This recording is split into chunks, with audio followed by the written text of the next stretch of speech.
आज के इस वीडियो के अंतर्गत देखिए कक्षा 9वीं विषय विज्ञान का अध्याय 1 हमारे आसपास के पदार्थ से एक महत्वपूर्ण प्रश्न हम पढ़ने वाले हैं कि स्विमिंग पूल में गोताखोर पानी को काट पाता है जिससे पदार्थ का कौन सा गुण प्रदर्शित होता है। तो काफ़ी महत्वपूर्ण प्रश्न है कि जो स्विमिंग पूल रहते हैं उनमें जो गोताखोर होते हैं वो पानी को काट पाते हैं, यानी कि वो तैर पाते हैं। इससे पदार्थ का कौन सा गुण प्रदर्शित होता है ये हमें बताना है। ठीक है, तो चलिए इसका आंसर पढ़ के समझते हैं। तो देखिए कि स्विमिंग पूल में पानी को काट पाने से पदार्थ के यह गुण प्रक्षित होता है, यानी कि प्रदर्शित हो। प्रक्षित का मतलब होता है प्रदर्शित होता है कि पदार्थ के कणों के बीच एक बल कार्य करता है। जो पदार्थ के कण रहेंगे उनके बीच में एक बल कार्य करता है। चूँकि द्रव के कणों के मध्य लगने वाला बल कम होता है। ठीक है, द्रव के कणों के मध्य जो लगने वाला बल होता है वो कैसा रहता है, कम।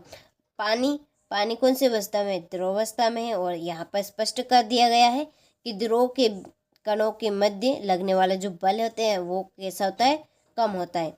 इसलिए जल के कण अपेक्षाकृत सरलता से अलग हो जाते हैं। ठीक है, इसलिए जो जल के कण यानी कि जो पानी के जो कण है वो अपेक्षाकृत सरलता से अलग हो जाते हैं। क्यों हो जाते हैं? क्योंकि द्रव के कणों के मध्य जो लगने वाला बल है वो बहुत ही कम होता है। ठीक है, यानी कि जो पानी है वो द्रव अवस्था में, और द्रव के जो कण है वो काफ़ी उनके बीच में जो लगने वाला जो बल है वो कम होता है। इसलिए जल के जो कण है वो अपेक्षाकृत सरलता से अलग हो जाते हैं। जैसे गोताखोर जब तैरता है तो वो हाथ को इस तरह से न्यू करता है। ठीक है, न्यू, तो वो जो सरलता पूर्वक, ये यहाँ पे लिखा है, जल के कण अपेक्षाकृत सरलता से अलग हो जाते हैं, तो पानी फिर इस तरह से फिर वो काट पाते हैं।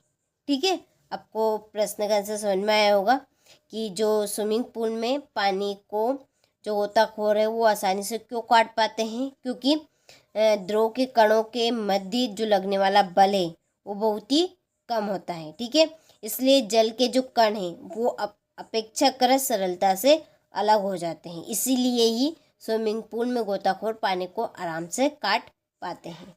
ठीक है, चलिए एक बार उसको हम पढ़ लेते हैं कि स्विमिंग पूल में पानी को काट पाने से पदार्थ की यह गुण प्रक्षित होता है कि पदार्थ के कणों के बीच एक बल कार्य करता है। ठीक है, चूंकि द्रव के कणों के मध्य लगने वाला बल कम होता है, इसलिए जल के कण अपेक्षाकृत सरलता से अलग हो जाते हैं। ठीक है, चलिए तो यहाँ से आप स्क्रीनशॉट ले लीजिए और अपनी नोटबुक में भी इसी तरह से नोट कीजिएगा और अच्छे से आप कंप्लीट कीजिएगा। ठीक है, काफ़ी महत्वपूर्ण प्रश्न है एग्जाम की दृष्टि से। चलिए तो मिलते हैं आपसे अगले वीडियो में। ठीक है।